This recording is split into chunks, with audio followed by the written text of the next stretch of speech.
पार्थाय प्रतिबोधितां भगवता नारायणेन स्वयं व्यासेन ग्रथितां पुराणमुनिना मध्ये महाभारतम् अद्वैतामृतवर्षिणीं भगवतीम् अष्टादशाध्यायिनीम् अम्ब त्वामनुसन्दधामि भगवद्गीते भवद्वेषिणीम् प्रपन्नपारिजाताय स्तोत्रवेत्रैकपाणये ज्ञानमुद्राय कृष्णाय गीतामृतदुहे नमः। सद्गुरु प्रपन्नपारिजाताय स्तोत्रवेत्रैकपाणये ज्ञानमुद्राय कृष्णाय गीतामृतदुहे नमः। सद्गुरुं सच्चिदानन्दं केवलं करुणाकरं ज्ञानयोगेश्वरं वन्दे ज्ञानदेवं पुनः पुनः। न त्वेवाहं जातुनासं न त्वं नेमे जनाधिपाः न चैव न भविष्यामः सर्वे वयमतः परम। आता म्हणाले इथे न, आता नाही, आता या ठिकाणी म्हणाले न त्वेवाहम जातू, म्हणाले ह्या ठिकाणी ना मी ना तू, आपण दोघेही राहणार नाही. आपण म्हणजे मागे राहणं हे आपल्या बाबतीत असणार नाही. नासम न त्वम नेमे जनाधिपः, जसा तू राहणार नाहीस, जसा मी राहणार नाही किंवा नव्हतो, आम्ही पूर्वी कधीच नव्हतो, हा भूतकाळ आहे पहिल्यांदा, आणि म्हणून आम्ही नव्हतो, ना तू होतास ना मी होतो. तसेच न त्वम नेमे जनाधिपः, तसेच हे जे राजे लोक आहेत तेही नव्हते, किंवा त्याच्या न चैव न भविष्यामः, यानंतरही आपण सर्वजण असणार नाही, सर्वे वयमतः परम, असणार नाही, अशी जी तुझी धारणा आहे की हे सगळे तुझ्या आधी नव्हते, हे सगळे तुझ्यानंतर असणार नाहीत, असं काही नाही आहे. म्हणाले हे सगळे आहेतच, हे सगळे पूर्वीही होते, हे सगळे आत्ता तुझ्यासमोर विद्यमान पण आहेत आणि हे सगळे भविष्यात पण असणार आहेत, सगळेच आहेत. ही जी तुझी धारणा आहे ही धारणा तुझी चुकीची आहे. म्हणाले आम्ही दोघेजण पूर्वी नाही, आम्ही दोघेजण किंवा हे राजे नंतर असणार नाही, असं नाही, नंतरही आम्ही असणार आहोत, पूर्वीही आम्ही होतो आणि आज तर आम्ही सगळेच एकमेकांना पाहतो आहोत. तर म्हणाले सर्व काळ आम्ही असणारच आहोत. अर्जुना सांगे ना ऐक, एथ आम्ही तुम्ही देख आणि हे भूपती अशेख आदी करू नये. हे बघ अर्जुना, तुला सांगतो की एथ आम्ही तुम्ही देख, मी आणि तू पहा, आणि हे भूपती अशेख, अशेख म्हणजे सर्व, हे सर्वच्या सर्व जे भूपती आहेत, राजे आहेत, आदी करूनी, आम्ही फार आधीच्या काळापासून आहोत. कारण का तर या कलियुगामध्ये आम्ही आता जन्माला आलो. जेव्हा श्रीकृष्ण आणि अर्जुन आहेत ते द्वापार युग आहे, त्या द्वापार युगामध्ये जन्माला आलेली जी मंडळी आहेत ती मंडळी कशी आली, द्वापार युग कसं आलं. ब्रह्मदेव म्हणतो की धाता यथा पूर्वकल्पवत, आमच्या शास्त्रांनी असं सांगितलेलं आहे की ब्रह्मदेवच जशी सृष्टी निर्माण करतो ती कशी करतो, जशी पूर्वकल्पामध्ये होती तशी. म्हणजे काय होतं की जेव्हा त्रेतायुग येतं तेव्हा रामजन्म होतो, जेव्हा द्वापार युग येतं तेव्हा कृष्णजन्म होतो, जेव्हा कलियुग येतं तेव्हा आमच्यासारखे येतात, रूप बदलतील त्यावेळी बदलतील, पण म्हणाले ते तसंच घडतं. कृतयुगामध्ये काय घडतं? कृतयुगामध्ये एकच घडतं की कुणी कुणाला मार्गदर्शन करायला, शासन करायला असावं लागत नाही. म्हणाले कृतयुगामध्ये ना शासन करणारा असतो, न दंड्यो न च दांडिका. मला शासन करणारा कोणी नसतो, शासन करून घेणारा कोणी नसतो. त्याच्यामध्ये कसं चालतं मग राज्य? न राज्यम नैव राजासीत. त्यावेळी ना राज्य असतं ना राजा असतो. न दंड्यो न च दांडिका. न शासन करणारं कुणी असतं ना शासन करून घेणारं कुणी असतं. मग सगळे कसे राहतात? आता राज्य पण नाही, मर्यादा पण नाही, कुणाचं अनुशासन नाही, कुणाचा अंकुश नाही. मग कृतयुगात जीवन कसं चालतं? धर्मेणैव प्रजा सर्वा रक्षन्ति स्म परस्परम.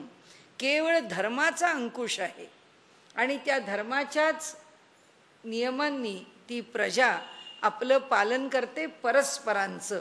धर्मेणैव प्रजा सर्वा रक्षन्ति स्म परस्परम. परस्परांना राखतात. तर आता म्हणाले ह्या युगामध्ये आता तू जन्माला आलास आणि तुझ्या जन्माबरोबर हे सगळं जन्म आणि मृत्यूचं चक्र सुरू झालं. तुझ्या मारण्याबरोबर समोरच्याचा नाश सुरू झाला नाही. म्हणाले तुला जर असं वाटत असेल की आपल्या मागे हे कोणी नव्हते किंवा आपल्या नंतर हे कोणी असणार नाहीत, तर हे तुझं म्हणणं योग्य नाही. हे पूर्वीही तसेच विद्यमान होते, हे आजही तसेच विद्यमान आहेत, हे पुढेही तसेच विद्यमान आहेत. त्यामुळे ते म्हणतात नित्यता ऐसे अर्जुना सांगे ऐक, आम्ही तुम्ही देख आणि हे भूपती अशेख आदी करुनी. नित्यता ऐसेची असोनी न तरी निश्चित क्षया जाऊनी. हे भ्रांती वेगळी दूरी करुनी दोन्ही नाही. आता दोन्ही सोडून दे. नित्यता ऐसीच असोनी म्हणजे हे नित्य असंच राहणार आहे, ना तरी निश्चय क्षया जाऊनी, नाही तर हे सगळं लयालाच जाणार आहे. या दोन भूमिका झाल्या ना.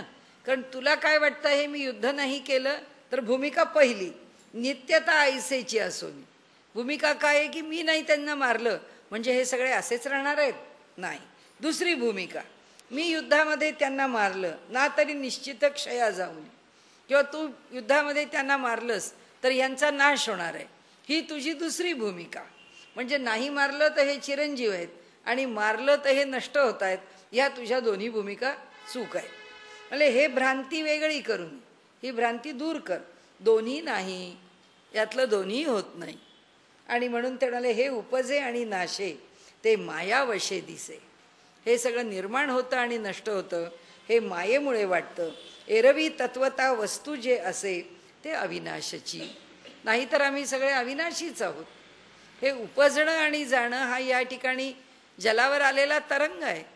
नाहीतर जल तसंच आहे, कायम आहे. म्हणजे जैसे पवने तोय हलविले. ज्याप्रमाणे जलाशय आहे त्याच्यावरती वारा, वायू, वात तो म्हणाले त्या ठिकाणी हालचाल करतो आहे आणि त्यामुळे आणि तरंगाकार जाहले आणि त्याच्यावर तरंग निर्माण झाले. तरी कवणके जन्मले म्हणो ते येथ. त्याचप्रमाणे म्हणाले की आता ही अशी माणसं जन्माला आली की मरतायत असं कसं म्हणावं. आणि म्हणून आपलं हे दृश्य आयुष्य आहे. काय मिळेल 70, 80, 90, 100 जे मिळणार असेल ते. आमच्या शास्त्राप्रमाणे ऐतरेय उपनिषदाप्रमाणे 116 वर्ष हे आमचं आयुष्य आहे. त्यातलं आम्हाला काय मिळेल ते हे दृश्य आहे. त्याच्या आधी होतं, त्याच्यानंतरही असणार आहे. आपल्याकडे पुढे श्लोक आहेच आहे, नासतो विद्यते भाव. तिथे आपण बघूया. तर म्हणाले तैतेची वायूचे स्फुरण ठेल. काय आहे ते? फक्त वायूचं स्फुरण आहे. का स्फुरण आहे वायूचं? कारण वायूला गती आहे आणि वायूला गती आहे म्हणून त्यांनी कुणाला दिली? जलाला दिली. त्यांनी जलाला दिली गती म्हणून जलाच्या वरती हिंदोळे निर्माण झाले, लहरी लाटा निर्माण झाल्या आणि उदक सहज सपाटले. तरी आता काय निमाले विचारी पहा. आणि म्हणाले तर जर ते पाणी आहे ते आता वारा पडला आणि पाणी अगदी शांत झालं. आता ते सपाटले शब्द वापरलाय, आपण अजून वापरतो सपाट भांडं वगैरे असं. आणि उदक सहज सपाटले, तेच अगदी सहज एका रेषेमध्ये आलं. तरी काय आता निमाले विचारी पहा. आता कशाचा नाश झाला? कशाचाच नाही झाला. फक्त वायूच्या ठिकाणी त्यांनी शब्द स्फुरण वापरला. वायूच्या ठिकाणी स्फुरण झालं म्हणून त्या जलाला लाट आली आणि वायूचं स्फुरण थांबलं म्हणून जल स्थिर झालं. मग ह्यात काही कुणी जन्माला आलं आणि कुणी नष्ट झालं?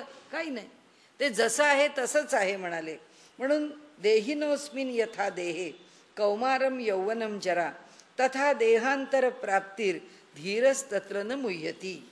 म्हणाले आता हा जो जीव आहे देहीन म्हणजे ह्या देहामध्ये राहणारा, जसं आपण धर्म आणि धर्मी म्हणतो की किंवा वस्तू जी आहे ती वस्तू आणि तिचा गुणधर्म म्हणतो, त्या तसाच आहे इथे धर्मधर्मी.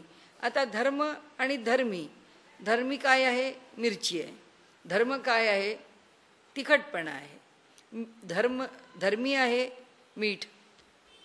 मिठाचा धर्म काय आहे? खारटपणा. म्हणजे ह्या जो धर्मधर्मी भाव आहे तसाच हा देही भाव आहे. हा देहाच्या आत राहणारा आणि आम्हाला दिसतो आहे तो देह.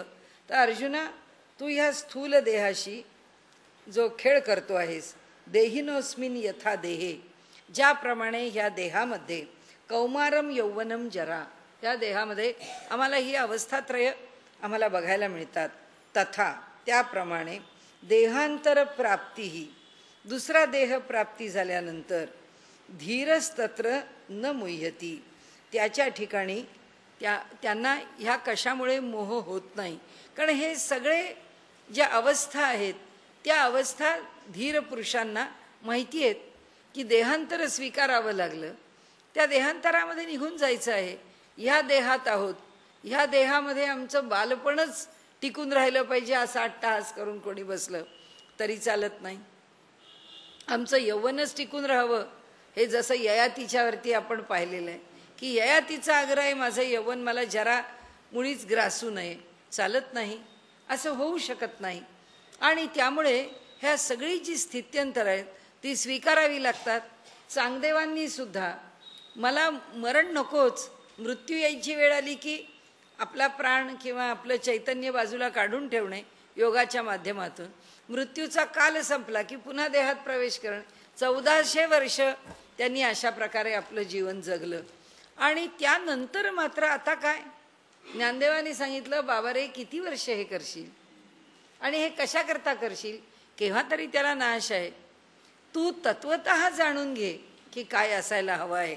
म्हणून ते सांगतात की जे श्रेष्ठ पुरुष आहेत त्या या कोणत्या स्थित्यंतराची काळजी करत नाहीत.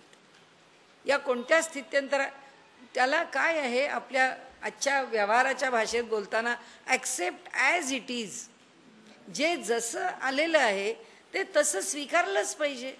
आणि नुसतं स्वीकारायचं नाही आहे, ते आनंदाने स्वीकारायचं आहे.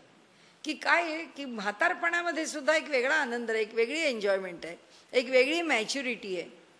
काय आत्तापर्यंत कधी आमच्या हातपाय नाही दुखले, चला एन्जॉय करू हातपाय दुखणं असं म्हटलं तर काय वाईट आहे, असं आम्ही म्हणू नाही शकत.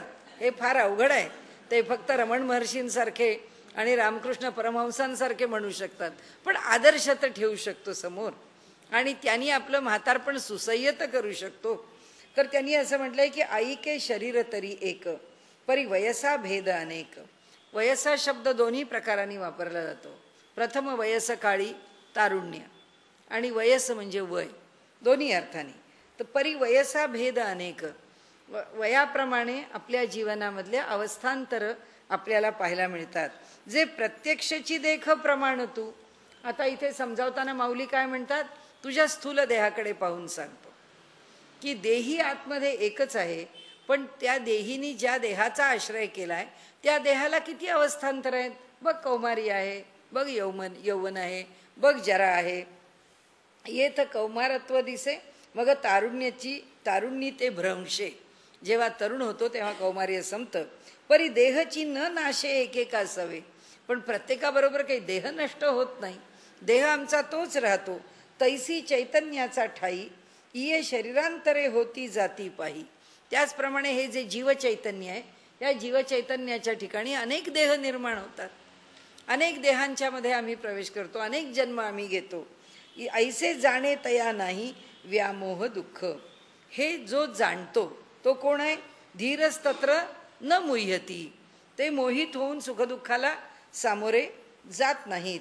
आता मात्रा स्पर्शास्तु कौंतेय म्हणाले, मात्रा स्पर्श या ठिकाणी इथे विषय आणि इंद्रिय या दोघांचा संयोग याला मात्रा स्पर्शास्तु कौंतेय, की हे कुंतीच्या पुत्रा अर्जुना, शीतोष्ण सुख दुःखदाहा, शीत आणि उष्ण यासारखं द्वंद्व किंवा वेगवेगळ्या प्रकारांनी आम्हाला आनंद किंवा दुःख देणारे आहेत, तसेच सुखदुःखाच्या रूपाने. आता आगम पायिनो नित्या स्थान स्थितिक्षस्व भारत. आता काय आहे आगमा पायिनो? आता ह्या ठिकाणी त्यांनी असं सांगितलेलं आहे की उत्पत्ती आणि विनाश यांनी जे मुक्त आहेत, म्हणाले ह्या ज्या गोष्टी आहेत ज्या अनित्य आहेत त्या पहा, आणि उत्पत्ती विनाश याच्यामुळे ज्या मुक्त आहेत त्या गोष्टी पहा, आणि त्यांना तू तान स्थितिक्षस्व भारत, आणि त्यांना तू सहन कर. म्हणजे आता काय झालं की इथे गडबड कशामुळे, तुझ्या सुखदुःखाचं कारण काय?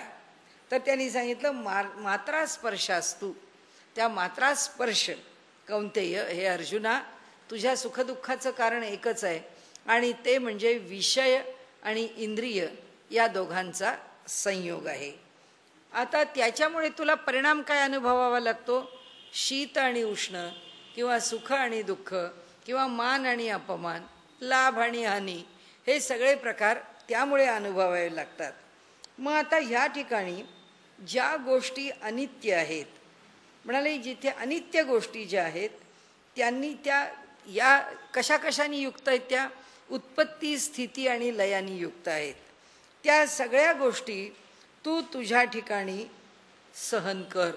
सहन कर याचा अर्थ ते तू जाणून घे, त्याच्याशी कसा व्यवहार करायचा आहे ते समजून घे. कारण काय आहे, या जगामध्ये मी राहणार आहे आणि डोळ्यांनी समोर पाहणार नाही होणं शक्य नाही. डोळे मिटून व्यवहार करता येणार नाही, कानांनी मी ऐकणार नाही, व्यवहार करता येणार नाही. म्हणाले ह्या सगळ्या व्यवहाराला आम्हाला सामोरं जावं लागेल, म्हणजे विषय आणि इंद्रिय यांना एकमेकांच्या समोर यावंच लागेल.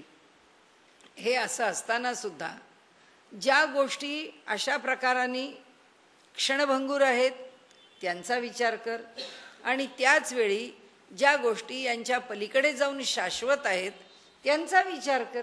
या दोन्ही गोष्टींचा विचार कर तुझ्या अंतःकरणामध्ये, की हे कसं घडतं, कशामुळे घडतं, दुःखाला कारण कोण आहे. हे जग दुःखाला कारण आहे का? हे जग दुःखाला कारण नाही. पण ह्या जगामध्ये विषय आणि इंद्रिय यांचा नुसता संयोग कारण आहे का? तोही नुसता संयोग कारण नाही. कारण हा देह टिकवायचा असेल तर आमच्या जिभेवरती अन्न ठेवायलाच लागणार आहे, ते खाल्ल्याशिवाय चालणारच नाही आहे. पण असं आहे की ते अन्न खाल्ल्याशिवाय शरीर चालत नाही, कानांनी श्रवण केल्याशिवाय आमच्या बुद्धीची भूक भागत नाही. जीवनामध्ये मनुष्याला प्रेम, जिव्हाळा, मैत्री, सौहार्द मिळाल्याशिवाय त्याचं अंतःकरण पुष्ट होत नाही. म्हणजे मनाला सुद्धा उल्हास आणि उमेद मिळत नाही. सगळ्या गोष्टीची जगामध्ये गरज आहे. अडचण कुठे आहे? विषय आणि इंद्रिय यांच्या संयोगात अडचण नाही आहे, पण विषय आणि इंद्रिय यांच्या संयोगात जर गडबड केली तर अडचण आहे. आपल्याला त्याचा दृष्टांत म्हणून घ्यायचा तर हे प्रवचनकारांची गोष्ट नाही आहे, ही कीर्तनकारांची गोष्ट आहे. आपल्या पुढे सांगितलं कीर्तनकारांच्या गोष्टी जरा वेल्हाळ असतात. तर कसं होतं इंद्रियांचा आणि विषयांचा स्पर्श कसा होतो? आता ती कीर्तनाची हरदासांची कथा आहे. ते म्हणाले की कसं करावं, हा विषय कसा समजून घ्यावा बघा म्हणाले. त्यांनी आम्हाला सांगितलं, आधी त्याचं तात्पर्य सांगतात. ते सांगतात की अहो आमची जीभ आहे, आमच्या जिभेला रुची दिलेली आहे, जिभेने रुची घेतलीच पाहिजे. कारण जिभेने नाही चव घेतली तर नाकाला पदार्थ लावला तर आम्हाला चव कळणार आहे का? कुणी विचारलं या पदार्थात मीठ आहे की नाही, जर नाकाला लावून बघतो तर मीठ आहे की नाही हे नाक सांगणार नाही, जीभच सांगणार आहे. म्हणजे पदार्थ जिभेवरच ठेवला पाहिजे. मग ते काम जिभेने करणं योग्य आहे की नाही? हो म्हणाले योग्य आहे. पण आता हे काम करून झाल्यानंतर तो पदार्थ खायला घेतल्यानंतर तो किती खावा हे काम जिभेचं आहे का? म्हणाले तो किती खावा हे काम जिभेचं नाही आहे, तो किती खावा हे काम इकडे आहे, हे बुद्धीचं काम आहे. जिभेवर सोपवलं तर ती सगळं जेवण सोडून नुसत्या पुरणाच्या पोळ्याच खाईल. ती म्हणेल बस मी ठरवते, प्रमाण माझं आहे. इथे अडचण कुठे आहे? हा मात्रा स्पर्शाचा, हा संयोगाचा विषय. अडचण तिथे आहे. जिभेला रुची देण्यात अडचण नाही आहे, पण जिभेनी तिच्या चालीनी चालण्यात अडचण आहे. आणि म्हणून ह्या सुखदुःखाला कारणीभूत होणाऱ्या गोष्टी आहेत. त्याच्याकरता हरदास काय सांगतो? तो म्हणतो तुम्हाला एक गोष्ट सांगतो, आणि तो सांगतो हे तत्व तुम्ही समजून घ्या. म्हणजे एक म्हातारा मनुष्य आहे, त्याचा एक तरुणसा मुलगा आहे आणि एक चांगलासा उमदा घोडा आहे. आणि ते निघालेत एका गावाहून दुसऱ्या गावाला जायला. तर तिघेही जण चालतायत, दोघेही पुरुष चालतायत. त्यांना एक 20-1 मैल चालत जायचं आहे. घोडा पण चालतोय. तिघेही आरामात मजल दरमजल करत टेकड्या ओलांडत सपाट रस्त्यावरून चालतायत. त्यांचं चालताना मध्ये एक माणूस भेटला. अहो म्हणले हा घोडा नुसता चाललाय, त्या घोड्यावर बसा की कुणीतरी. तो आणि तुम्ही दोघंही का चालताय? तर त्यांचं बोलणं ऐकलं तर तो मुलगा म्हणला बाबा तुम्ही म्हातारे, तुम्ही बसा. वडील बसले. काही अंतर गेले, काही तासभर चालले असतील त्या घोड्यावर बसून. माणसं भेटली. ती म्हणले काय माणसं, काय हा म्हातारा आहे, आता याचं काय आयुष्य राहिलंय? म्हणले हा उतरला आणि मुलगा बसला तर बरं. तर तेव्हा तो म्हातारा म्हणाला अहो मला पहिल्यांदा काँग्रेसचा माणूस भेटला होता. तो म्हणला अरे नुसता घोडा कसला घेऊन जातो तू, त्या घोड्यावर बस, चांगला राजासारखा बस की म्हणाले. आणि आपलं पद सोडू नको. मुलाकरता कशाची जरी तुला इच्छा असली तरी आधी आपलं पक्क ठेव, मग मुलाला मिळालं का न मिळालं. म्हणले बसलो मी त्याच्यावरती, चुकलं म्हणले. मग हा जो दुसरा भेटला तो म्हणला, तो होता आम आदमी पक्षाचा. तो म्हणला अरे या म्हाताऱ्याला कशाला ठेवलंच त्याच्यावरती, त्याला हाऊस आहे म्हणाले उपवास करायची, त्याला करू दे भरपूर उपवास. राज्य आपण मिळवलं पाहिजे, राज्यावर आपण बसलं पाहिजे. तरुण आहेस तू, बस म्हणले त्याच्यावरती. बसला तो घोड्यावर. चालले पुढे. पुष्कळ अंतर गेले. पुढे गेल्यानंतर भेटला राष्ट्रवादीचा. तो म्हटला अरे आमच्याकडे असं नाही आहे की वडिलांना जागा मिळाली आणि आमच्या मुलाला मिळाली नाही, आम्ही दोघंही सत्य, दोघंही बसा म्हणले घोड्यावरती. दोघंही बसले घोड्यावरती. चालले पुढे. पुढे गेल्यानंतर मनेका गांधी, भूतदयावादी पक्ष, त्यांचा कार्यकर्ता भेटला. तो कार्यकर्ता म्हणला अहो असं कसं, 2-2 माणसं त्या घोड्यावर बसलीत, तुम्ही किती किलोमीटर चालणार आहे? त्यांनी सांगितलं आम्हाला 20 मैल जायचं आहे, म्हणजे जवळजवळ आम्हाला 50 किलोमीटर चालायचं आहे. तर म्हणले हा घोड्याला 50 किलोमीटर चालवणार आणि एवढं चालवताना तुम्ही त्याच्यावर बसणार, अहो काही भूतदया आहे की नाही तुमच्या अंतःकरणात? त्यांना वाटलं चुकलं बुवा. दोघंही खाली उतरले. आता ती भूतदया त्यांच्या डोक्यात इतकी स्वार झाली की त्यांनी त्या घोड्याकरता एक मोठी काठी आणली, त्याला उलटा टांगला, त्याचे दोन्ही पाय बांधले आणि त्याला आपल्या खांद्यावर घेतला. एक अर्धा तास अंतर चालले. अर्धा तास पुढे गेल्यानंतर लोक भेटली. हा म्हणले घोडं मेलंय का जिवंत आहे? त्यांनी सांगितलं नाही अहो चांगलं आहे, आम्ही त्याच्यावर बसलो होतो. अहो म्हणले वेडे की काय, मग ह्याला खांद्यावर कशाला घेतलं? नाही म्हणले लोक आम्हाला म्हणले फार दमलंय घोडं, तर त्याला आम्हाला वाटलं काय करावं, ते खांद्यावर घेतलं. मग त्या घोड्याला उतरवलं, मग चालायला लागले. आणि मग शहाणे भेटले. ते शहाणे म्हणाले अहो हा घोडा चांगला, एवढा उमदा घोडा, म्हाताऱ्याला वजन काय, हा मुलगा तरुण आहे चांगला, बसा दोघं जण घोड्यावर, चांगले आरामात जा, त्या घोड्याला सुद्धा काहीतरी व्यायाम पाहिजे की नाही. म्हणाले शेवटी असं आहे, म्हणजे कथाकार सांगतो कीर्तनकार, की म्हणाले अहो प्रत्येकाच्या चालीनी चालायला लागलो तर कसं व्हायचं? एकदा जीभ सांगणार एवढं खा, एकदा कान म्हणणार की डिस्को ऐक, एकदा म्हणणार डोळे म्हणणार की आजच्या एका दिवसामध्ये 4-4 सिनेमे पहा. म्हणले काय व्हायचं याचं? शेवटी निर्णय जो आहे तो बुद्धीकडून व्हायला पाहिजे. निर्णय जो आहे तो मुळात व्हायला पाहिजे. सुखदुःखाला कारण कोण आहे? मात्रा स्पर्श टाळता येत नाही, पण त्या मात्रा स्पर्शावरती ज्याचं नियंत्रण आहे ते यथायोग्य विवेकाचं नियंत्रण पाहिजे. आणि म्हणून त्यांनी इथे सांगितलं की म्हणाले इथे एथ नेणावया हेची कारणं जे इंद्रिया अधीनपणा. म्हणाला इथे अर्जुना तुला न कळण्याचं कारण एकच आहे, नेणावया हेची कारणं. तुला तुझं नेणणेपण आहे म्हणजे जे अज्ञान आहे त्या अज्ञानाला कारण काय एकच आहे, जे इंद्रिया अधीनपण, ज्याच्यामध्ये ते इंद्रियाला अधीन होणं आहे. म्हणजे इंद्रियांच्या ठिकाणची अडचण आहे का म्हणतात? इंद्रियांच्या ठिकाणी अडचण नाही आहे. त्यांनी आम्हाला सांगितलं इंद्रियांच्या ठिकाणी जे विषय आहेत इंद्रियांचे ते त्यांच्यापर्यंत पोचणारच आहेत. पण जेव्हा मनुष्य इंद्रियांच्या अधीन होतो तेव्हा अडचण आहे. मला जे इंद्रिया अधीन पडं तीही आकळी जे अंतःकरण म्हणूनिया, म्हणून म्हणाले त्याच्यामुळे काय होतं तर अशा ह्या इंद्रियांचा आपल्यावरती पगडा बसतो. कुणावर बसतो? अंतःकरणावरती.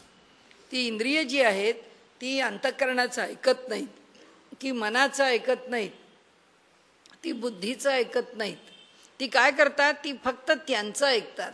कारण इंद्रिय इतकी वेडी आहेत, इंद्रिय इतकी आत्मकेंद्रित आहेत की त्यांना देहाचं पण काही पडलेलं नाही आहे. म्हणजे जिभेला आपल्या आवडीचा पदार्थ खायचा आहे असं जेव्हा वाटतं तेव्हा ती आपलं कोलेस्ट्रॉल विसरते, ती आपलं ब्लड प्रेशर विसरते, ती आपला डायबिटीज विसरते. ती मी देहाचा भाग आहे असं ती म्हणतच नाही. ती फक्त मला पाहिजे एवढंच म्हणते. इंद्रियाला पाहिजे आहे, जीभ म्हणते मला पाहिजे आहे म्हणजे पाहिजे आहे. आणि ते म्हणतात हे जे अंतःकरण आहे त्या अंतःकरणाला ती जीभ अधीन करून घेते, की आम्ही त्याच्या अधीन होतो. वास्तविक पाहता तिच्यावरती नियंत्रण कोणाचं आहे? आमचं आहे. आणि आमचं नियंत्रण कसं आहे? हे जे अंतःकरण आहे ते प्रत्येक गोष्टीचा निर्णय देणार आहे.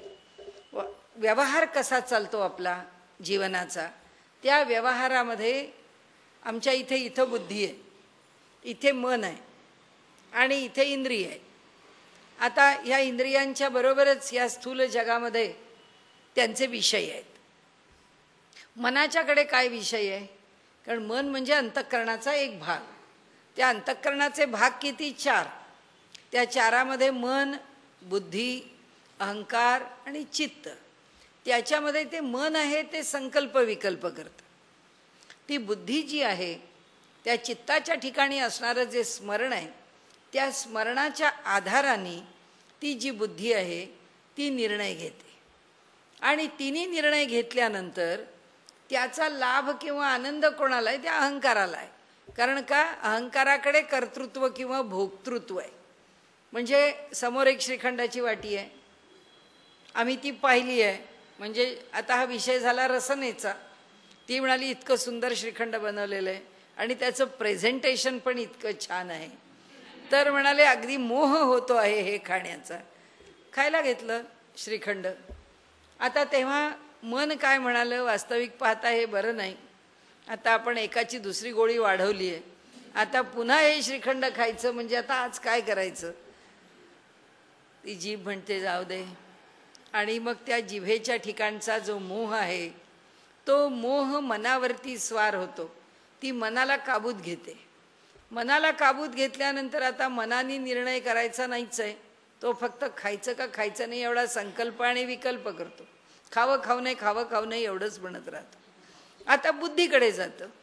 बुद्धीकडे गेल्यावर बुद्धी पूर्वीचं पाहते. ती म्हणते हे असंच आपण कुपथ्यमध्ये केलं, इतका डायबिटीज वाढला की पुन्हा कंट्रोलमध्ये येता येता आपल्याला आणि डॉक्टरांना हैराण व्हावं लागलं. हे काही बरं नव्हे, आपण काही हे खाऊ नये असं तिला वाटतं. आणि ती मनाला सांगते माझा निर्णय असा आहे की आपण काही श्रीखंड खाऊ नये. आता बुद्धी इथं आहे. बुद्धीने तिचा मेसेज मनाकडे ट्रान्सफर केला आहे खाली. त्या मनाकडे आलेला जो निर्णय आहे त्या निर्णयावरती मन नाही उभं राहू शकत. ते इंद्रिय आहे ते मनाला खेचून घेतं आणि ते मनाला म्हणतं की नाही नाही काय वाटेल ते झालं तरी मला खायचं आहे. बुद्धी काय म्हणेल ते म्हणू दे, पण मला खायचं आहे एवढं खरं आहे. आणि मग त्या बुद्धीचा निर्णय धुडकावून ती जी रसना आहे, जी जीभ आहे, ती ते श्रीखंड खायला उद्युक्त होते. म्हणजे होतं कसं की आमच्याकडे त्याच्याकरता बरोबर एक चांगली उतरंड आहे की कुणी कुणाकडे यायचं, कुणी कुठे थांबायचं. पण त्या बुद्धीला मन खाली खेचतं, त्या मनाला इंद्रिय खाली खेचतात आणि इंद्रियांना विषय खेचतात. म्हणजे इंद्रिय आणि विषय आणि त्या दोघांच्यामध्ये ते मन आहे.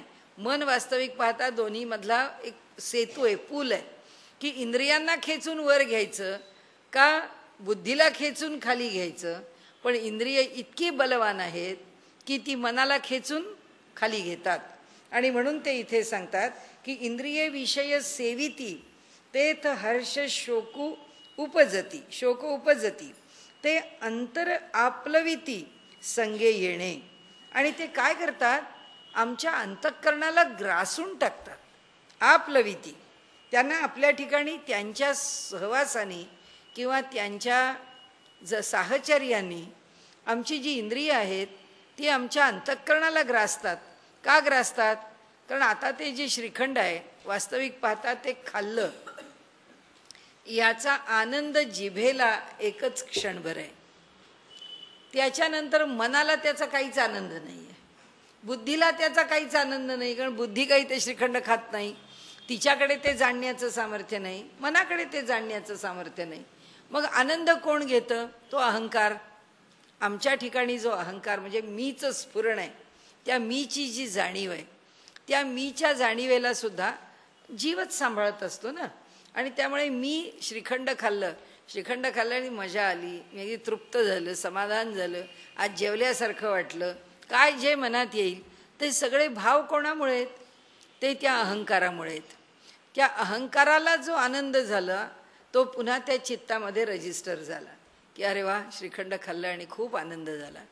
आता खूप आनंद झाला हा जो अहंकार आहे किंवा हा जो अनुभव आहे हा भोक्तृत्वाचा, तो अनुभव त्या बुद्धीला डळमळीत करतो. ती डळमळीत झालेली बुद्धी त्या मनाला शरण जाते आणि ते मन इंद्रियाला शरण जातं. कारण नाही खायचं हा बुद्धीने निर्णय घेतल्याबरोबर खाण्याचा मोह नावाची जी गोष्ट आहे ती खरं म्हणजे आता मनाच्या कक्षेत राहतच नाही. ती त्याचं सुख भोगण्याकरता त्या अहंकार सगळं एकत्र आहे, ते काही सगळे वेगळे वेगळे नाही आहेत, शेवटी सगळे मिसळलेलेच आहेत. ते आम्हाला समजून घेण्याकरता आम्ही त्याला चार केलेत. परंतु तो जो आनंद आहे खाण्याचा, तो आनंद येतो ना पुढे, तो आनंद आल्यामुळे खाण्याची इच्छा होतेच होते. तर इथे ते सांगतात की ते अंतर आपलविती संगे येणे. म्हणजे ते आपलविती, ते आम्हाला ग्रासून टाकतात. तो विषय आम्हाला पूर्णपणाने वेढून राहतो. की जसा एकदा सुखसोयींची आम्हाला सवय झाली की त्या सुखसोयींच्या पलीकडे राहा म्हटलं, आम्ही राहू शकत नाही. आता आम्हाला कुठल्या तरी खेडेगावात नेलं आणि आम्ही ज्या पद्धतीने इथे राहतो असं जर आम्हाला तिथे राहण्यासारखं नसेल तर आपण म्हणू हे राहणं आम्हाला कठीण आहे. आम्हाला आमच्या सुखसोयी आम्ही कुठेही गेलो तरी त्या आम्हाला कमीत कमी प्रमाणात तरी मिळाल्याच पाहिजेत. का? तर ह्या विषयांनी आमच्या इंद्रियांना ग्रासून टाकलेलं आहे. आम्ही त्याला ग्रासलेले आहोत आणि ते इतके पक्के आहोत की त्याच्यापासून आम्हाला सुटता येत नाही, आम्ही सुटू नाही शकत. आणि म्हणून ते सांगतात जया विषयांचा ठाई एकनिष्ठता काही नाही. आता हे जे सगळे विषय आहेत त्याची दुसरी बाजू सांगतायत की ज्या विषयांच्या ठिकाणी एकनिष्ठता काही नाही, म्हणजे हेच श्रीखंड उद्या पुन्हा कोणीतरी आम्हाला दिलं तर त्या श्रीखंडाचा आम्ही तितकाच आस्वाद घेणार आहे का, घेऊ शकणार आहे का, माहीत नाही. कारण त्यावेळी आपल्या डोक्यात काहीतरी दुसरंच चाललेलं असतं, कुणीतरी आपली मानसिकता बिनसवून टाकलेली असते, आपल्या डोक्यामध्ये काहीतरी दुसरेच विचार थैमान घालत असतात. आणि मग आपल्याला काल श्रीखंड आवडलं म्हणून आज आपल्याला जो कुणी वाढलं, आपण म्हणतो कशाला हे श्रीखंड, काही ते मला श्रीखंड विखंड काही नको. कारण त्याचा राग कुठे काढायचा? त्या मनामध्ये जे काही संकल्प विकल्प आहेत, घडलेल्या घटनेवरचे विकल्प आपण तिथे सुरू करतो. नाही तर आपलं मन इतकं व्यग्र आहे, इतकं व्यस्त आहे की ते व्यस्त मन त्या श्रीखंडाचा आस्वाद घेऊ शकत नाही. ही एक स्थिती की जी मनाच्या पातळीवरची आहे. आज खूप हवा गरम आहे तर तो AC, तर तो थंडावा, ते आईस्क्रीम आम्हाला आवडतं. कारण का? तर त्या उष्णतेवरचा त्याचा उतार आहे. आणि समजा एक अर्ध्या तासामध्ये इतका प्रचंड हवा आहे, खूप गारवा आला आहे आणि पुष्कळ धोधो धोधो पाऊस पडला आहे आणि हवेमध्ये प्रचंड गारठा आहे. आता खा बरं श्रीखंड, आता खा बरं आईस्क्रीम, आता खा बरं गार पदार्थ. नाही, अरे पण हा मला प्रिय होता ना. पण ते तसं प्रिय नाही आहे. म्हणजे आज जर प्रिय असेल तर ते उद्या प्रिय आहेच असं नाही आहे. म्हणजे भानगड ती पण आहे की विषय आणि इंद्रिय संयोग आहे, पण तो सर्व काळ आनंददायी आहे नाही. तो सर्व काळ आनंददायी नाही आहे, तो कधी आनंददायी आहे, कधी दुःखदायी आहे. आणि म्हणून त्यांनी सांगितलं की शीतोष्ण सुख दुःखदाहा. म्हणून हे आम्हाला वेगवेगळे अनुभव देतात. प्रत्येक वेळी आमचं मनच त्याच्यात गुंतलेलं असलं पाहिजे असं नाही, बाहेरची परिस्थिती पण आहे. स्थूल पातळीवरती सुख आहे, सूक्ष्म पातळीवरती सुख आहे. स्थूल पातळीवरती दुःख आहे, सूक्ष्म पातळीवरती दुःख आहे. पण विषय आणि इंद्रियांच्या संयोगामध्ये म्हणून प्रत्येक वेळी हा नियम नाही होऊ शकत की हे सुखच आहे. कारण आपल्या घरामध्ये 4 माणसं एका खोलीत झोपली आणि जर पंखा पाहिजे म्हटलं तर रात्रभर प्रत्येकाला झोप मिळत नाही. कारण कुणाला कमी पंखा चालत नाही, कुणाला जास्त चालत नाही, कुणाला मुळीच चालत नाही, आणि कुणाला मधनं मधनं पंखा हवा असतो. थोडं गरम वाटलं की पाहिजे, जरा गार झालं की बंद पाहिजे. यातला त्यामुळे कुणीच सुखी होत नाही त्या खोलीमध्ये. प्रत्येकाला केव्हा तरी जागं व्हावंच लागतं. म्हणजे परिस्थिती काय आहे, कोणताही एक विषय इंद्रियाशी निगडीत झाला किंवा इंद्रियाशी संयुक्त झाला तर सुख देऊच शकतो असं नाही आहे. तो सगळ्यांना सारखं सुख देऊ शकतो असं पण नाही आहे. म्हणून ते आम्हाला सांगतात, जया विषयांचा ठाई एकनिष्ठता काही नाही, एकनिष्ठेने सुख देईल विषय असं नाही. तेथ दुःख आणि काही सुखही दिसे. तिथे काही दुःख आहे, काही सुख आहे. देखे हे शब्दांची व्याप्ती. आता पंचज्ञानेंद्रियांचं सांगतायत की पहा, म्हणाले शब्दाची व्याप्ती काय आहे, बोलताना निंदा आणि स्तुती देतील आम्हाला सुख आणि दुःख. तेथ द्वेषाद्वेष उपजती श्रवणद्वारे. म्हणजे आमच्या कानावरती आमच्याबद्दल काही बरं ऐकायला मिळालं तर आम्हाला त्या व्यक्तीबद्दल प्रेम वाटेल. वाईट ऐकायला मिळालं की आमच्या मनात काय हो बरा वाटला होता मनुष्य, काय असा वागतो काय कळत नाही, झालं त्याच्याबद्दल सुरू. कारण तो आमच्याबद्दल वाईट बोलतो. आणि त्यामुळे श्रवणं आहेत ती आम्हाला आमच्या मनामध्ये द्वेष मत्सराची भावना किंवा द्वेष मैत्र भावना देतात. मृदू आणि कठीण हे स्पर्शाचे दोन्ही गुण. म्हणाले मृदू स्पर्श आहे, कठीण स्पर्श आहे. म्हणाले आपल्याला जर मृदू स्पर्श आवडतो आहे तर तेव्हा मृदू स्पर्श बरा वाटेल. पण जेव्हा कठीण पाठ दुखते आहे, कुणीतरी पाठ दाबून देत आहे तर आपण म्हणतो अरे घाल ना जरा वजन त्या पाठीवरती, काही माझी पाठ अजून थांबत नाही आहे, जरा जोरात दाब. म्हणजे काय, हा कठीण स्पर्श आहे पण तो आम्हाला आवश्यक आहे. म्हणजे मनुष्याला प्रत्येक वेळी मृदू स्पर्शच आवश्यक आहे किंवा अपेक्षित आहे असं नाही आहे. आणि मनुष्य या ठिकाणी ते म्हणतात की हे स्पर्शाचे दोन्ही गुण जे वपुचेनी संगे कारण हे संपूर्ण देहाशी निगडीत आहेत. आणि म्हणून संतोष खेदा सुख आणि दुःखाकरता, भ्यासूर आणि सुरेख हे रूपाचे स्वरूप देख. डोळ्यांना नेहमीच जे चांगलं आहे ते हवं असतं, जे भेसूर आहे ते नको असतं. पण आता असं आहे, या काळाचा महिमा आहे. या काळामध्ये 1 तास भूताचा एकदम पॉप्युलर, काय भयानक चित्र त्याच्यावरती, काय भयानक कथा, पण माणूस आवडीने पाहतोय. आता काय म्हणावं त्याला. हे भेसूर पाहण्याची काय आपल्याला हौस आहे ते इथे माऊलींना पण कळणार नाही, भगवंताला पण कळणार नाही. आणि ते म्हणाले की इथे उपजवी सुख दुःख नेत्रद्वारा, सुगंधू आणि दुर्गंधू हा परिमळाचा भेदू, जो घ्राण संगे विषादू तोषू देता. इथे वासाच्या करता म्हटलंय. तैसाची द्विविध रसू उपजवी प्रीती त्रासू. त्याचप्रमाणे 2 प्रकारांनी रस दोन्ही प्रकारांनी उत्पन्न होतो. उपजवी प्रीती आणि त्रास, त्याच्याविषयीचं हवं आणि नको, साध्या व्यवहारामध्ये बोलायचं तर. म्हणून हा अपभ्रंशू विषय संगू. म्हणून हा विषयाचा संग जो आहे तो आपल्याला काही सांगता येत नाही की तो कसा आम्हाला योग्य आहे अयोग्य आहे. देखे इंद्रिया अधीन होईजे, हे शीतोष्णाते पाविजे आणि सुखदुःखी आकळीजे आपण पे. आणि मग आजचाच विषय की शीत आणि उष्ण इंद्रियांच्या सहवासामध्ये सुखदुःखांची प्राप्ती होते. या विषया वाचूनी काही आणिक सर्वथा रम्य नाही, ऐसा स्वभावोची पाही इंद्रियांचा.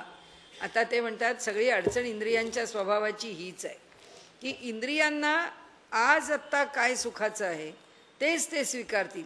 कालचं श्रीखंड काल आवडलं होतं, आज जर आमच्या जिभेला ते खायला दिलं तर म्हणून नाही फार गोड आहे, त्यामुळे अरे कालचंच आहे, मग आज का गोड जिभेची चव बदलली.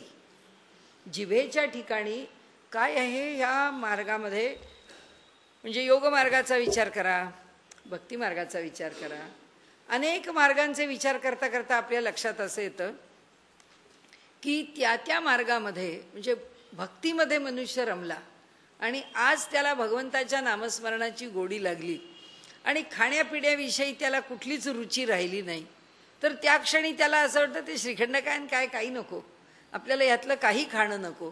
आत्ता त्या जिभेला त्याची रुची आहे, तो त्या रुचीमध्ये रमतो. योगशास्त्र असं सांगतं की देहाच्या माध्यमामधून योगाचा अभ्यास आपण करत असतो. काल ज्या पद्धतीने दिवस व्यतीत केला त्याच्यामधून आज रात्री विश्रांती घेतली, उद्या सकाळी उठून योगाचा अभ्यास सुरू केला, त्या अभ्यासामध्ये शरीराचं संतुलन जसंच्या तसं राहतं असं नाही. त्याच्यामध्ये कधी आज पाय दुखतो, कधी हात दुखतात, कधी डोळे दुखतात. योग करा की न करा, आम्हाला साध्या व्यवहारात पण कळतं की आज नको वाटतं आहे, आज हे बरं वाटतं आहे. जशी शरीराची स्थिती निर्माण होते तशी मनाची स्थिती निर्माण होते. जशी मनाची स्थिती बदलते तशी इंद्रियांची स्थिती बदलते. विषय जसे आहेत तसे, विषय काही बदलत नाहीत. आणि म्हणून आपल्याकडे योगशास्त्राने त्याचं उत्तर फार चांगलं दिलं आहे. त्यांनी असं म्हटलं आहे की हे जे सगळे विषय आहेत, हे जे दृश्य आहे आमच्याकरता निर्माण झालेलं, आम्हाला उपभोगण्याकरता निर्माण करून दिलेलं, ते जे दृश्य आहे त्याच्या ठिकाणी ते 100% प्रामाणिक आहे. म्हणजे त्याचं एकच काम आहे की द्रष्ट्याने आपल्याला पाहायचं आहे, तर द्रष्टा जो मला पाहणार आहे, द्रष्टा जे आणि ते दृश्य, या दोघांचा जो संयोग आहे, या संयोगाला स्वरूप संयोग असं म्हटलंय की स्वरूप हेतू का. हे जे दृश्य आहे आपण जर पाहिलं तर एक झाड आहे. आता पावसाळ्याचे दिवस जवळ आले की आपण झाडाचं कटिंग करतो. आपल्याला गुलाबाच्या कटिंगला पहिला नियम सांगितलेला असतो की पावसाळ्याचं कटिंग म्हणजे त्याचं हाय प्रूनिंग आहे. अर्ध्यावरती झाडाचा मध्य काढा आणि त्या मध्याच्या लेव्हलला सगळ्या फांद्या कापा, म्हणजे तुम्हाला डिसेंबरपर्यंत त्याची फुलं चांगली येतील. आम्ही झाड कापलं का, आम्हाला तसं वाटलं म्हणून, पण ते जे झाड आहे ते झाड मात्र स्वतःला ह्या एवढ्या कापण्यानंतर सुद्धा भरा धुमारे फुटतात त्याला, आणि ते झाड इतकं सगळ्या बाजूनी फुटून येतं. मग आपण आपले नियम बनवतो ना की इतकं कापलं म्हणजे झाड इतकं फुटतं. आता वास्तविक पाहता त्याला खूप ओव्हरटाईम करावा लागतो, खूप ओव्हरवर्क करावं लागतं, आणि एवढं करून तो बिचारा त्या जमिनीतून इतक्या गोष्टी मिळवतो, घेतो, आणि त्याच्यातून तो स्वतःला नीट नेटका ठेवण्याचा प्रयत्न करतो. कशाकरता करतो? त्याच्या स्वरूपोपलब्धी हेतू, त्याचं जे स्वरूप आहे त्याची उपलब्धी त्यांनी आम्हाला करून दिलेली आहे. एक आंब्याचं झाड आहे, ते आंब्याचं झाड सारखं आपल्याला नीटनेटकं ठेवायचा प्रयत्न करतं. म्हणजे त्याचे जे मूळ रूप आहे ते जितकं चांगल्यात चांगलं दाखवता येईल त्याच्याकरता ते अधिकाधिक कष्ट घेतं. आणि म्हणून हेच त्याच्या स्वरूपाची उपलब्धी आहे. म्हणजे हेच त्यांनी त्याच्या स्वरूपात राहणं आहे, आणि निसर्ग त्याच्या स्वरूपात राहतो. आमचं स्वरूप काय आहे? इथे भगवंत सांगतायत की अरे बाबा, तुझं स्वरूप म्हणजे ना तुझी इंद्रिय, तुझं स्वरूप म्हणजे ना तुझे विषय, तुझं स्वरूप म्हणजे ना तुझं अंतःकरण, तुझ्या ठिकाणचं चैतन्य हा तुझा विषय आहे. ते राखणं इंटॅक्ट नाही राखत. आम्ही त्याच्यापाशी राहत नाही. ही सगळी सृष्टी आहे ना, ही सृष्टी आपल्या स्वरूपाशी प्रामाणिक आहे. आम्ही नाही आमच्याशी प्रामाणिक, आम्ही आमच्यापासून दूर आहे. कारण आमचं जे मूळ रूप आहे ती आमची स्वरूप उपलब्धी आहे, आणि त्या उपलब्धीचा संयोग हे माऊली सांगतायत, इथे भगवंत सांगतायत. म्हणजे खरं आम्हाला काही वेगळं करायचं नाही आहे. आम्ही जे मूळ आहोत त्याला ओळखून राहायचं एवढंच आहे. काय तत्वज्ञान भानगड काही नाहीच आहे, पण आम्ही तेवढं सोडून बाकी सगळं करतो, म्हणून आम्हाला ते शिकावं लागतं आणि त्याच्याकडून समजून घ्यावं लागतं. तर इथे त्यांनी आम्हाला सांगितलं आहे आता पुढे की या विषया वाचुनी काही आणिक सर्वथा रम्य नाही, ऐसा स्वभावोची पाही इंद्रियांचा. आम्ही तिकडे गाळात कुठे गेलो इंद्रियांच्या मध्ये, आम्ही अडकलो इंद्रियांमध्ये. तिथे अडकलो म्हणून आमची सगळी पंचायत आहे. कारण ते सांगतील तसे आमचं रूप सोडतो, आमची मूळ स्थिती सोडतो. आणि आजच्या भाषेत आम्हाला बोलायचं असतं की आमची आयडेंटिटी, अरे कुठली आयडेंटिटी, आम्ही विसरूनच व्यवहार करतोय. आमची आयडेंटिटी जर आम्हाला समजून घ्यायची असेल, आमचं अस्तित्व जर आम्हाला समजून घ्यायचं असेल, तर प्रामाणिकपणे समजून घेतलं तर ही अडचणच येणार नाही. पण आम्ही आमचं अस्तित्व म्हणून तर इथे मागे माऊलींनी भगवंताच्या भाषेमध्ये सांगितलंय की अरे तू आधी तुला समजून घेतलेलं नाहीयेस, तू काय कौरवांची चिंता करतोस. आणि त्यामुळे इथे हे विषय तरी कैसे रोहिणीचे जळ जैसे, एक म्हणजे मृगजळ आहे का स्वप्नीचा आभासे भद्र जाती. स्वप्नामध्ये आपल्या दारापुढे हत्ती झुलतोय असं वाटलं, म्हणाले स्वप्नातच झुलला होता, आपल्या दारापुढे नाही. देखे अनित्य तिया परी म्हणून तू अव्हेरी, हा सर्वथा संगू न धरी धनुर्धरा. म्हणून ते सांगतात की हे विषय अनित्य आहेत, हे विषय सर्व काळ आम्हाला सुख देतील असं नाही आहे. म्हणून तू त्यांचा अव्हेर कर, म्हणून तू त्यांच्यापासून बाजूला हो. हा सर्वथा संगू न धरी, बिलकुल त्यांचा संग धरू नकोस, बिलकुल त्यांच्या कुणाचा नको धरूस, तुझ्यापुरता तू इंद्रियांचा धरू नको. कारण इंद्रियांचा संबंध विषयाशी आहे, आपल्या देहाचा किंवा या जीवाचा कुणाचा संबंध नाही आहे. आपली इंद्रिय त्याच्याशी निगडीत आहे. त्यामुळे इंद्रियांच्या ठिकाणी तो संग न धरला जावा ही भूमिका असावी. म्हणून तू अव्हेरू, हा सर्वथा संगू न धरी, म्हणजे हे इंद्रियांनो तुम्ही त्या विषयाचा संयोग, मात्रा स्पर्श जो आहे तो सोडून द्या. तो जो संयोग आहे तो सोडून द्या.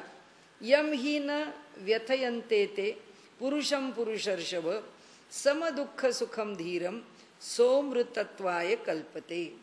म्हणाले हे जे विषयांचे संबंध आहेत हे ज्या पुरुषाला काही व्यथित करत नाहीत किंवा ज्या पुरुषाला त्याच्यामुळे विचलितता येत नाही, तर म्हणाले त्याच्या बाबतीमध्ये काय होतं, तर समदुःख सुखम, हा जो धीर पुरुष आहे त्याच्या ठिकाणी सुख आणि दुःख ही समत्वाला येतात आणि तोच अमृतत्वाच्या प्राप्तीला योग्य आहे.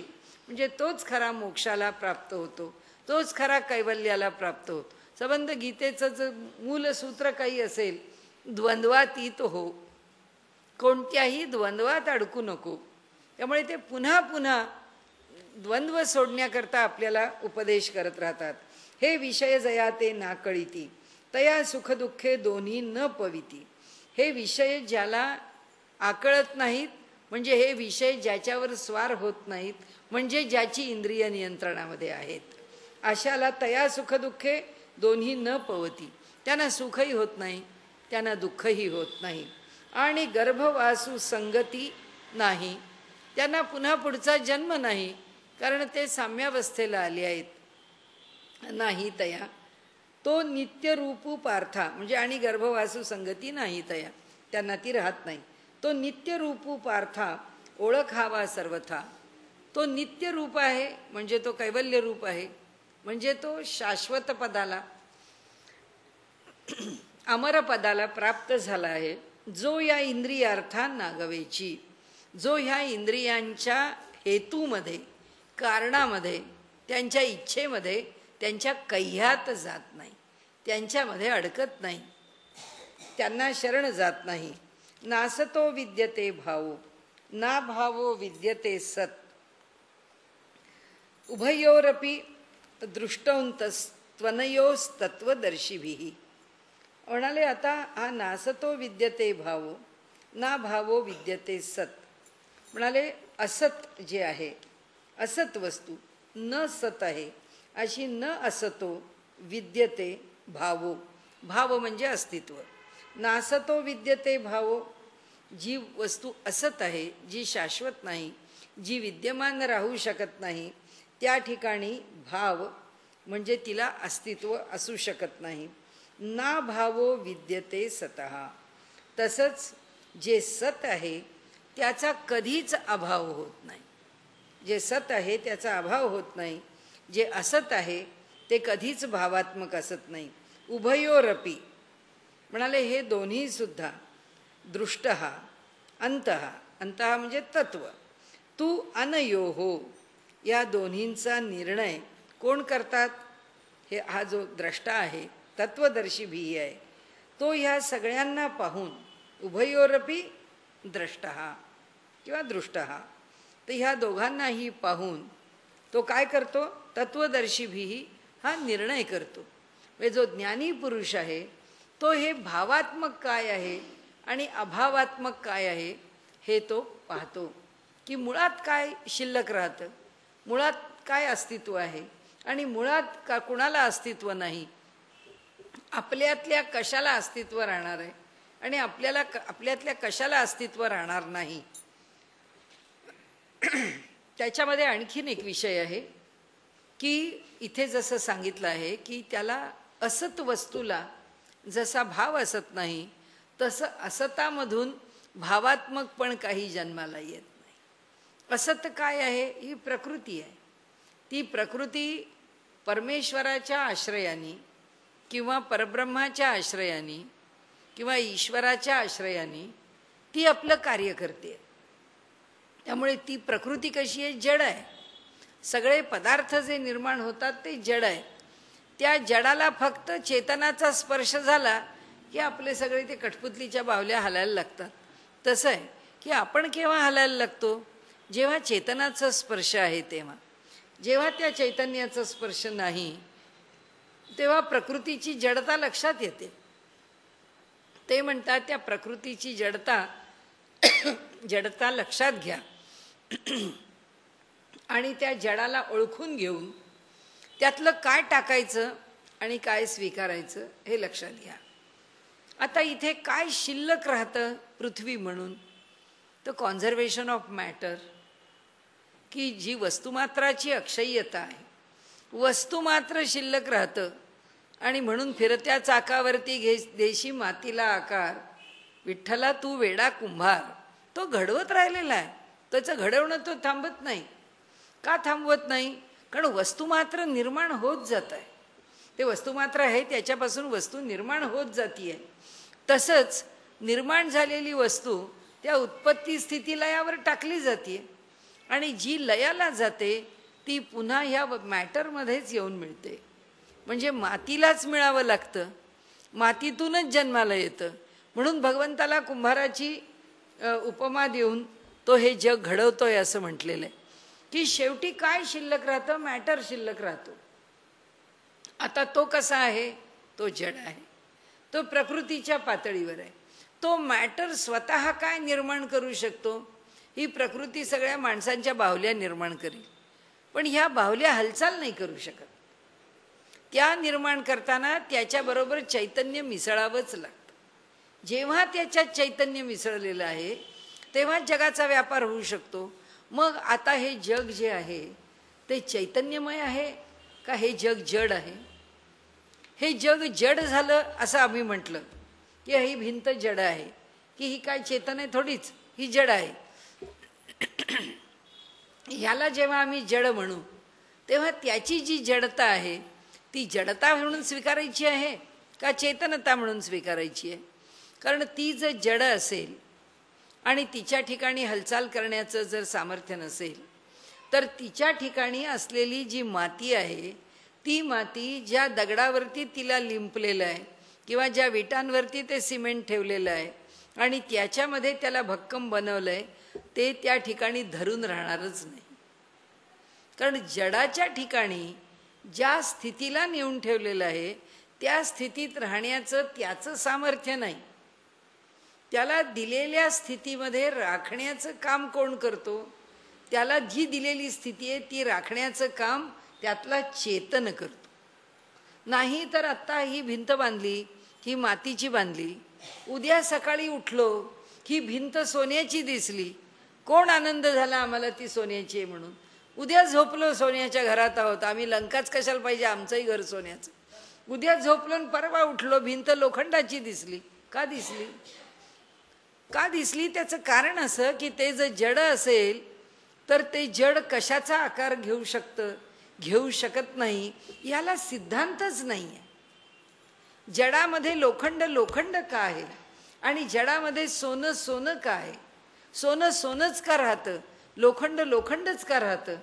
ते जडामुळे राहत नाही, ते चेतनामुळे राहतं. ते चेतन त्याला काय देतं? त्याच्यातला कण देतं. आज आम्ही ज्याला अणू म्हणतो, तो जो कण आहे, तो कण त्याचं लोखंडपण आणि त्याचं सोनेपण ठरवतो. आणि त्यामुळे सोनं सोनं राहतं. नाही तर आम्ही अलंकार करून म्हणजे फिक्स सेफ डिपॉझिटमध्ये ठेवलेच नसते, ते इतके सुरक्षित राखलेच नसते. कारण आत्ता सोन्याचे अलंकार ठेवलेत, काढायला गेलं तर लोखंडाचे आहेत का पितळेचे आहेत, कोणाला माहिती. असं होत नाही. प्रत्येक धातू, प्रत्येक वस्तू, निसर्गातली प्रत्येक वस्तू तिच्या नियमाने चालते. आणि तिच्या नियमाने चालवण्याचं सामर्थ्य जडाचं नाही, नियमाने चालवण्याचं सामर्थ्य चेतनाचं आहे. का? कारण चेतन हेच ज्ञानाचं स्वरूप आहे. आणि त्या लोखंडाला मी लोखंड आहे याचं ज्ञान आहे.